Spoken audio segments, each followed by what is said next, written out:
Hello and welcome to The Rewriters, a celebration of people who have shirked convention, expectation, and even their own limitation to rewrite their story on their terms. Each episode will dig into the inspired and very real-life stories of people who have done just that, rewritten their story. I'm a nosy practical optimist too, so expect all of the nitty-gritty details. If you're an ambitious seeker craving a different kind of lifestyle, career, or business, but have felt held back by your own or other people's beliefs about what's possible or permissible, The Rewriters is for you.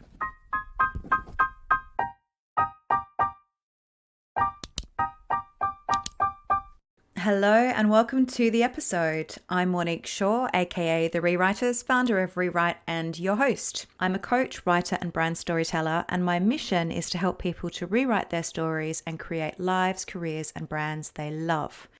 This is one of my solo episodes, so you'll just be hearing from me today as I talk about one of my favorite special interest areas.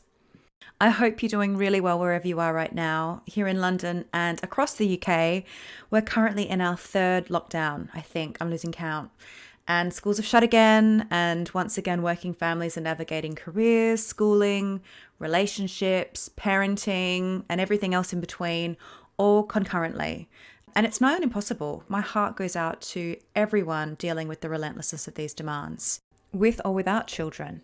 Thinking about how people are managing their careers and their businesses really got me thinking about time. I think about time a lot, actually. It's one of my favorite topics. It's the one thing that we all want more of, and it's the one thing that we can't get more of because time is finite. Time spent is time gone. In this episode, I want to explore what I see as our most valuable currency and resource, our time.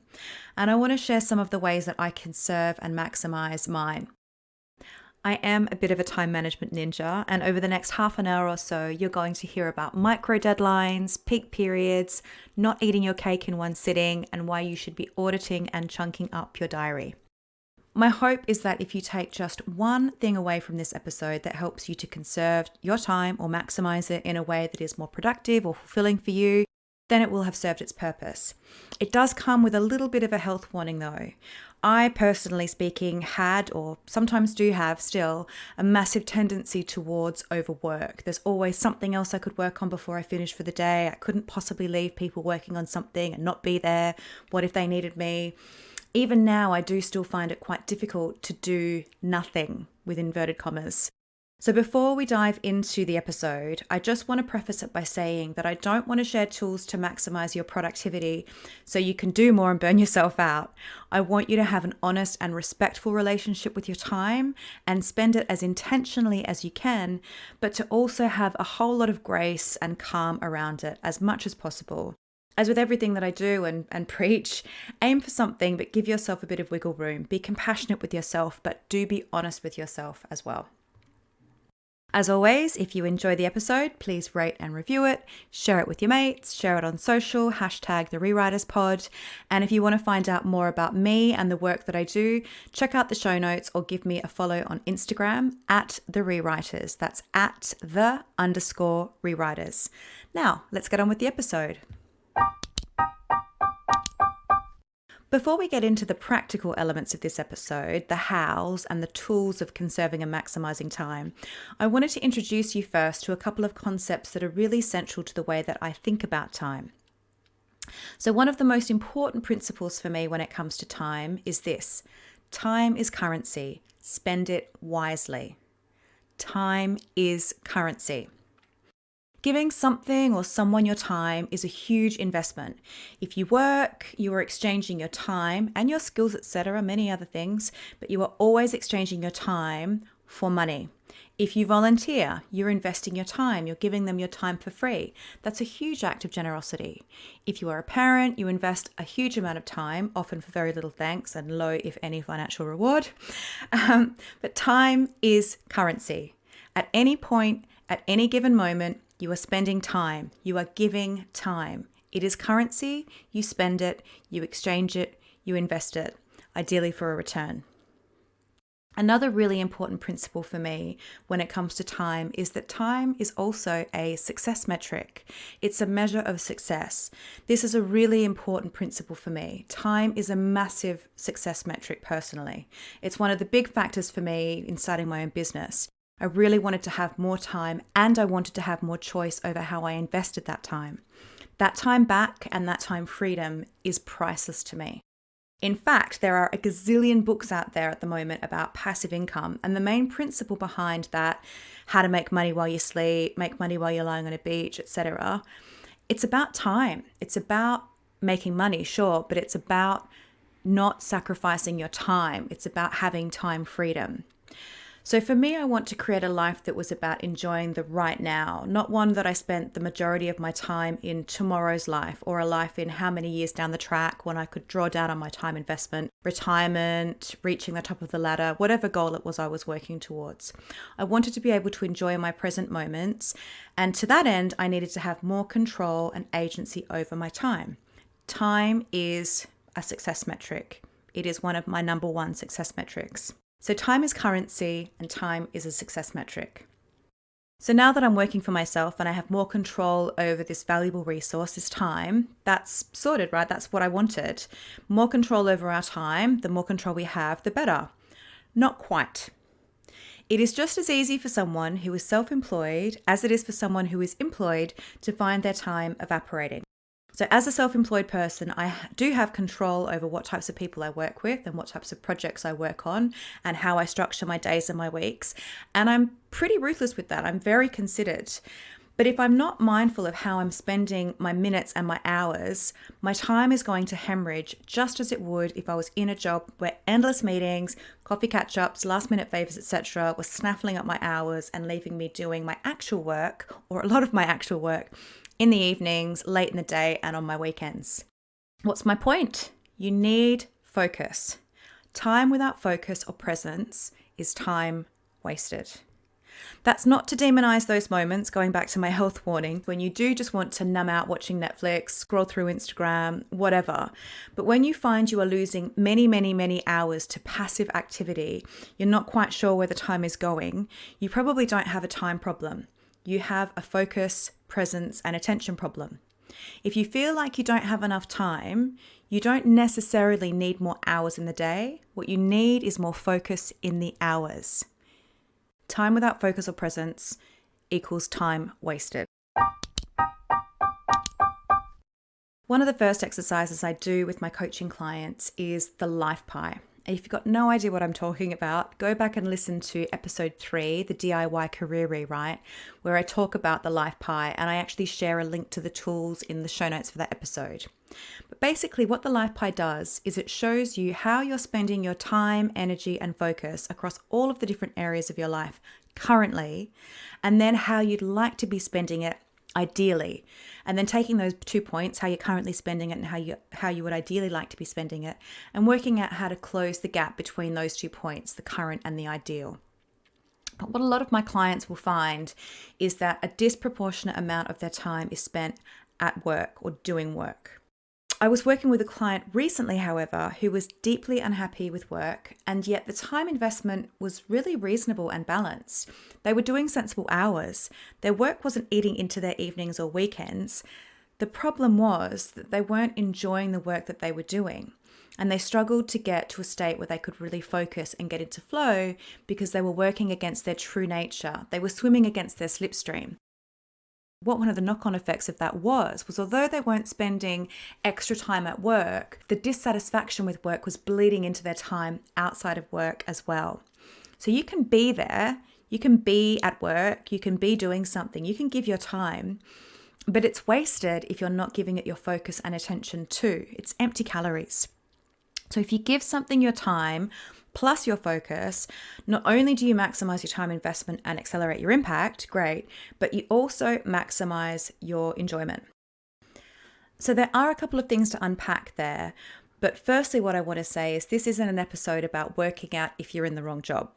It may be that you are in the wrong job, or you are doing work that isn't playing to your strengths, is going against your true nature, and is having you swim against your slipstream.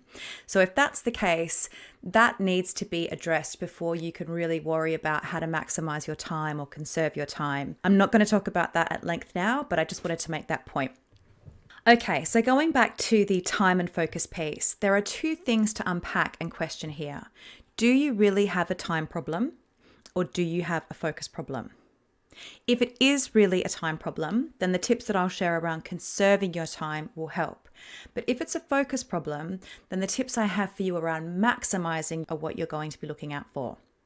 I want to be straight with you as well, because underpinning our time and our focus problems are often issues around worthiness, perfectionism, anxiety, poor boundaries, people pleasing, etc.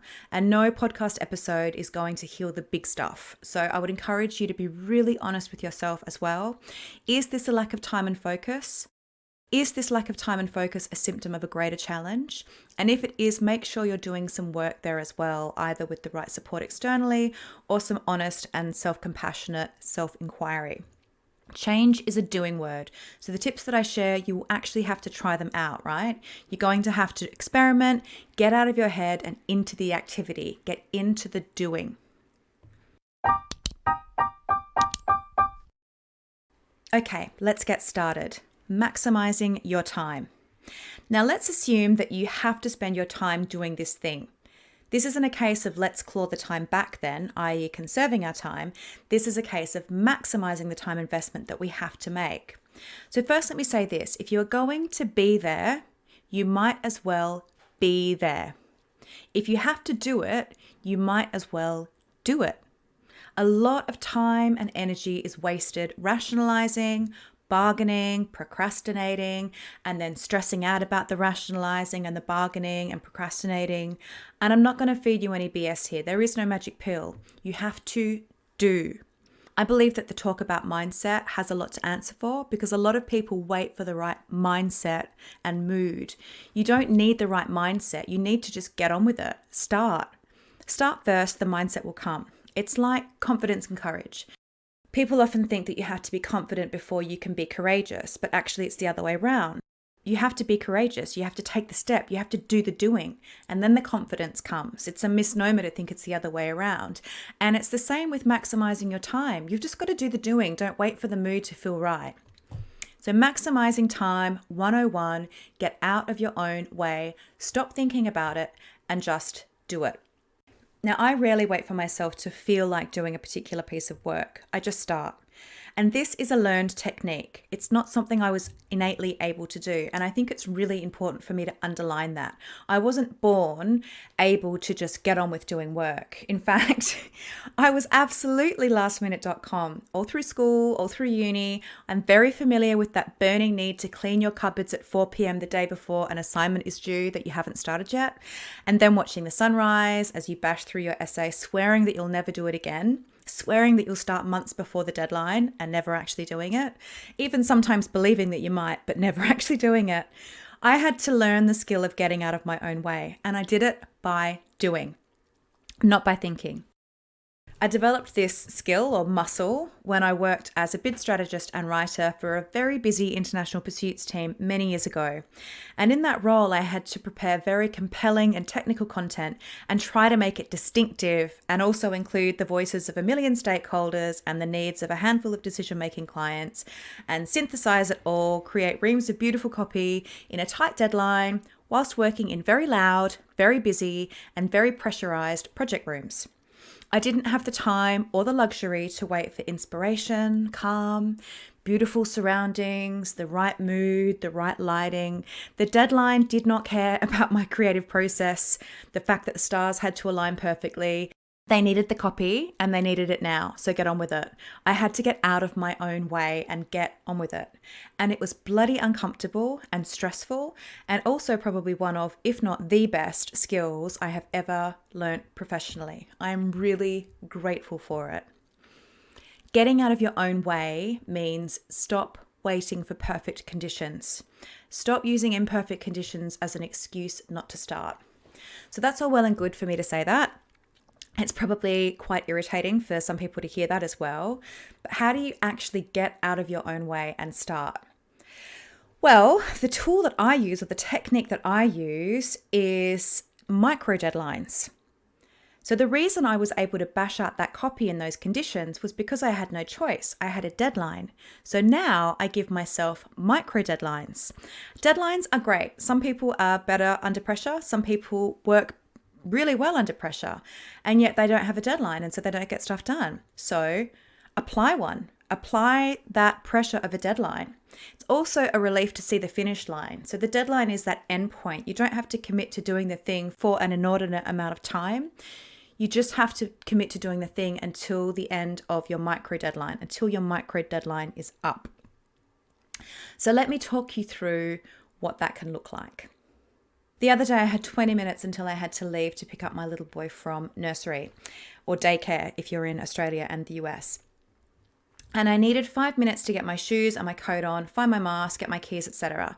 And that left me about 15 minutes of work time. And I could have just stopped then, but I committed to working on a piece of work for 15 minutes.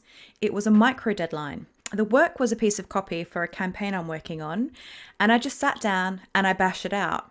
It's absolutely not perfect. It's far from perfect, but it is much easier to edit, rewrite, and perfect a draft than it is to do it to a blank piece of paper. So I broke the back of this campaign copy in 15 minutes. My micro deadline was 15 minutes. Time yourself.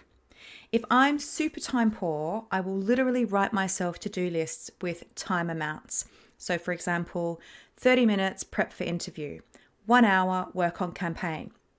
And I will use the stopwatch on my iPhone. 30 minutes, go. And I have to sit there and just get on with it. And I can do it because I've trained myself to do it. But if you're just starting, maybe start with a 15-minute micro deadline. That task that you're avoiding, that frog that you don't want to eat, commit to doing it for 15 minutes. If you can't do something for 15 minutes, then I'm afraid I don't think this podcast episode is going to help you. But seriously, show up for 15 minutes, just start. And at the end of the 15 minutes, stop if you want, but maybe you won't want to stop. Whether you stop or you continue, you've started, and that's the most important thing. You've broken the back on the task.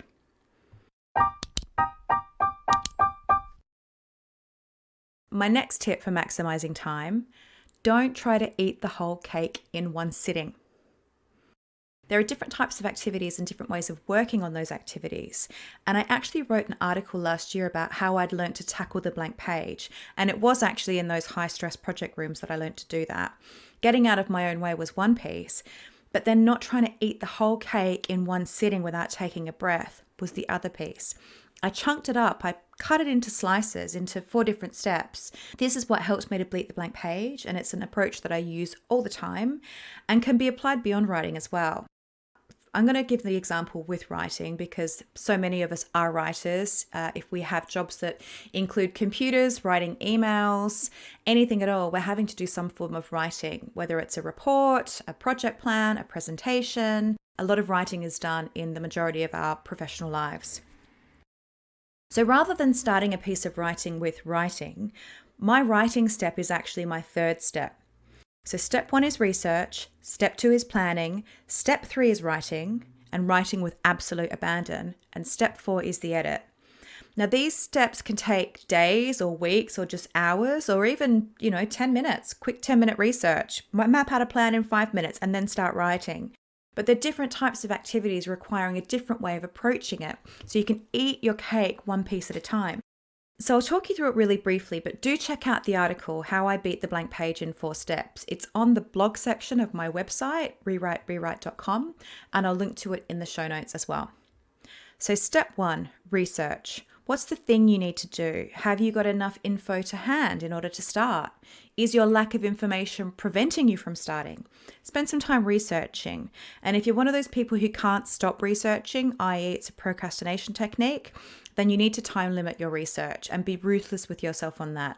Stop the research phase when you reach that time limit, and you can always go back and do some more research later. Step 2, plan. Sketch out your ideas, post-it notes, scribbles, mind maps, whatever. Be messy, work it out, and then refine it down. Step 3, write. Take your research, take your planning, and write with that abandon. You're not editing yet, you're just writing. So just get it all out onto the page. And then step 4, edit. Now you can sit back and review what you've done and edit it, identify any needs for additional research or additional planning, repeat until complete. You're not trying to eat the whole cake at once. You're breaking it up into manageable tasks. If you're a perfectionist and there is no such thing as complete in your vocabulary, Accept that nothing is ever truly finished. Get a peer review and draw a line under it. The more you experiment with how safe and okay it will be to put something into the world that isn't perfect by your definition, the more you will be able to overcome your perfectionism and its stifling grip on your creativity, productivity, and time. My next tip is a segue into conserving your time. It's where maximizing time and conserving time meets. Protecting your peak period. Do you do your best work in the morning? Do you get inspired in the afternoon? Are you a night owl? What's your rhythm? Become aware of it. And where do you do your best work as well? When and where? When are you at your best? When are you at your peak? Know when you are at your peak. Protecting your peak period is one of my number one non-negotiables. My peak period is the start of the day, and that peak period is mine. I don't give it to anyone, not even my clients if I can avoid it. And there are exceptions, of course, but I protect it pretty vigilantly because I can get a day's work done in 2 hours if I have focused and protected mornings. So knowing your peak period and protecting your peak period is absolutely a way to drastically maximize your time. If you don't know your peak period, find out, experiment.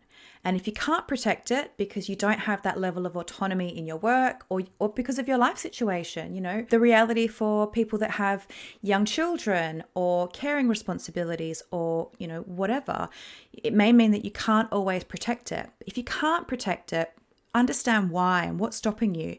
And could you adjust or change anything in order to protect it, or at least protect it 2 or 3 times a week? Try to conserve that little golden chunk of time and apply it to yourself and your biggest priorities. And most importantly, projects that maximize your time. Okay, let's move on to some other ways to conserve your time. The starting point for any change or shift is knowing where you are.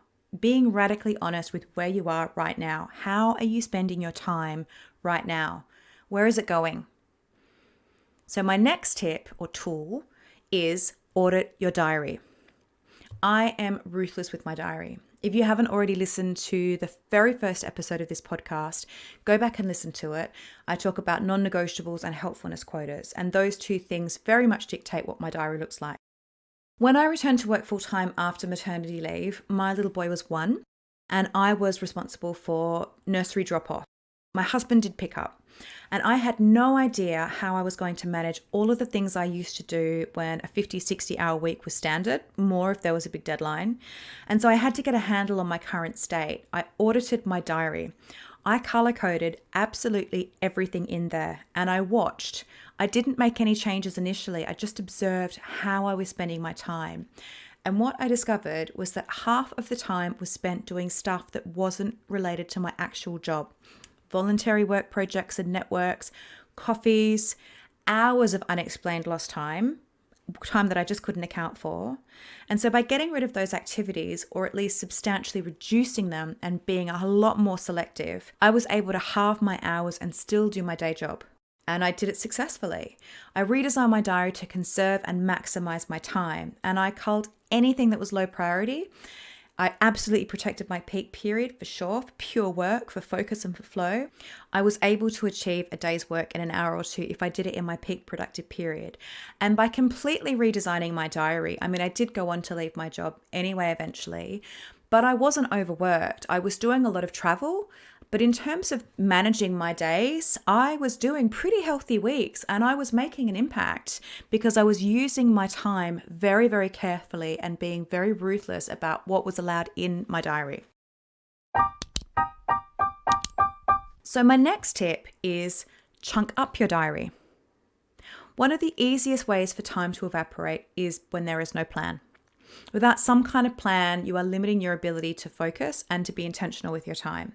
And I'm not talking about to-do lists every day, although I do have to-do lists each day. I'm talking more macro than that. So chunk up your diary and do different activities, different projects, different initiatives on different days. And when it's your admin day, do admin. And when it's your content development day, do content. Don't leave it to make it up as you go along. Focus, don't flip-flop. Depending on the type of work that you do, that might not be possible entirely, but perhaps you've got multiple projects that you're working on and you are able to make Mondays, days for project X, and Tuesdays are when you're in the office, and Wednesdays are when you're working from home and you do all of your calls or whatever. But trying to chunk it up so you know where you are and you have a plan. So I roughly work a 24, 25-hour week. And last year I launched my business. I have a Bells and Whistles website, which I update regularly. I publish a weekly newsletter. I launched this podcast, several courses, a group coaching program. I'm also active on social media. I run the operations and accounts for my business. I do have an accountant, but I do my profit and loss myself and manage all of that. I'm also part of several accountability groups and networks. And on top of all of that, of course, I do my work with my clients, both one-to-one and in my groups. And I have a small person. I do drop off and pick up every day. I meditate twice a day. I walk my dogs every day.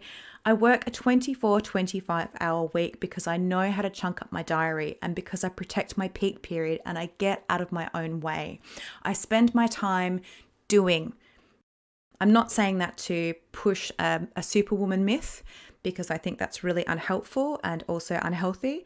But I'm saying that to say that you can achieve a lot in a small amount of time if you cull the crap, cull the fat in your diary, cull the wasted hours, and just hone in on making, if you make 20 hours of your working week razor sharp, super watertight, you will be able to achieve a whole lot more than you would with a flabby 45-hour week. Many years ago, I worked with this powerhouse of a woman, and her ability to produce was insane. She worked in about 3 different countries concurrently at any given time, led multiple projects and opportunities, and she made a big impact on all of them. She was across everything. It was actually unbelievable. And I asked her once how she did it, and her answer was really simple, but a real game changer for me. She worked on one project and one thing at a time.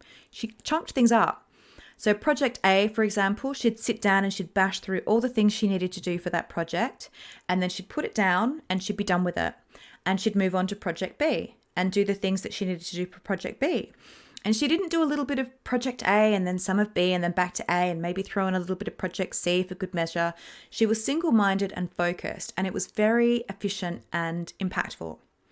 So I've adopted this approach and evolved it to suit me, and I would encourage you to always do that. If you're receiving information from any source, always make sure that you're adapting it and evolving it to work for you, because what works for this person didn't work for me entirely, and what works for me might not work for you entirely. So I have multiple to-do lists, right? And I'll have them by subject and project. I do have a daily to-do list of all the things I really need to get done on any given day.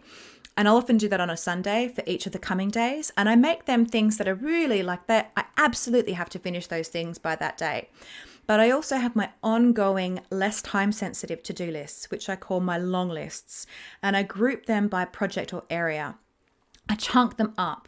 So if I find myself with time, I will pull out a long list and I will work through it focused on that particular project. I have also carved my diary up by days. And I found this to be extremely efficient and effective. So for me, Mondays are for current projects. It's focused work time. I might be working on a campaign or a new course or a presentation.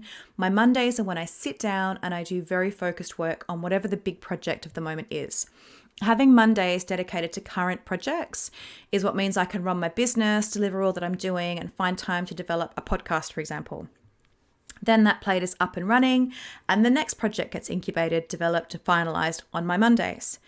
Tuesdays, it's newsletter in the morning. I write my newsletters live and I send one each week. And they're not a pre-scheduled email sequence. They're what I'm learning, developing, reading, listening to up to that week. And it's important to me that it is live and it's current. And in the afternoon on a Tuesday, it's learning and development and networking. And that's when I'll dip into my resources folder, I'll spend some time reading, doing a course. It's when I'll prioritize spending time with my contacts, my accountability buddy, etc.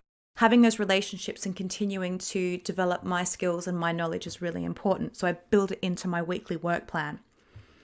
Wednesdays I don't work. I have Wednesdays off.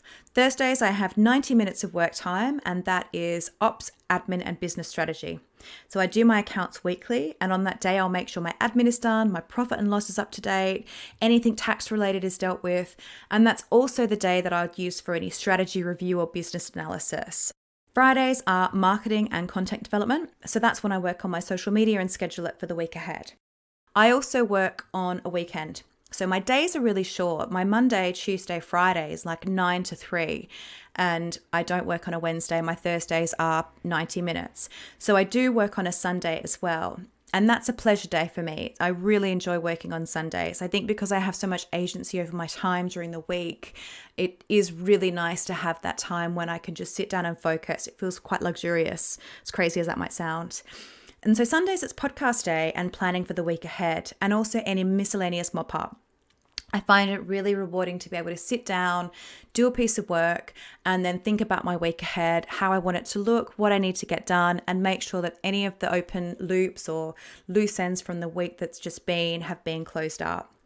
And that's 24 hours. That is everything that is a part of my business accounted for, everything that is important to me business-wise accounted for in that calendar setup.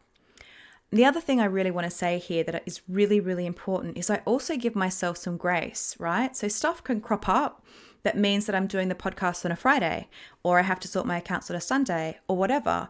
And sometimes I've got, a big deadline, and it means that I'm spending my whole week working on something in particular. There will be weeks when I do less social media because I just don't have enough time on a Friday to dedicate to it. And that's cool. I do give myself some grace. But my anchor, my business homeostasis, is that weekly chunked up plan. And that means that everything I value in my business, including my own development and building relationships with people, is given the time that it deserves. One last thing before I wrap up. I was asked how you can stop leaving things to the last minute, getting a better handle on your time management. But if you are the kind of person who does always leave things to the last minute, ask yourself very honestly, do you actually need a deadline and a fire under you to get things done? Because maybe you do. That's where the micro deadlines can really help. It's really okay if you are the kind of person that needs to leave the last little bit to the last minute. That's cool. I actually never completely finish something until it's due. I really like a deadline, and that's why micro deadlines appeal to me so much. So if you need a deadline, that's absolutely fine. If you need to leave things to the last minute, just make sure you're giving yourself enough research, planning, and thinking time too. So that for me is when the big work is being done. The sitting down and actually doing it, that's just the iceberg. So put yourself in the best position for success and the best result from that last minute sprint by investing in your research, planning, thinking, and imagining ahead of time. And then if you need a deadline, if you need to leave it to the last minute, do leave the last little bit to the last minute. That's cool. Just know who you are and know what works for you. Okay, so I've covered quite a lot in quite a short amount of time. So I just want to recap on some of the key points that I made. Time is currency. Spend it wisely. Time is a success metric. Time without focus or presence is time wasted. To maximize time, get out of your own way. Stop waiting for perfect conditions and don't try to eat the whole cake in one sitting. And to conserve your time, protect your peak period. Be ruthless with your diary. Audit it, chunk it up, and also experiment with micro deadlines. That's all for the episode, rewriters. If you have any time maximizing or conserving tips, I would love to hear them. Get in touch with me, drop me an email, drop me a DM, or share on social and tag me in the rewriters or hashtag the rewriters pod. Don't forget to spread the rewriters love and keep writing your story on your terms. See you later.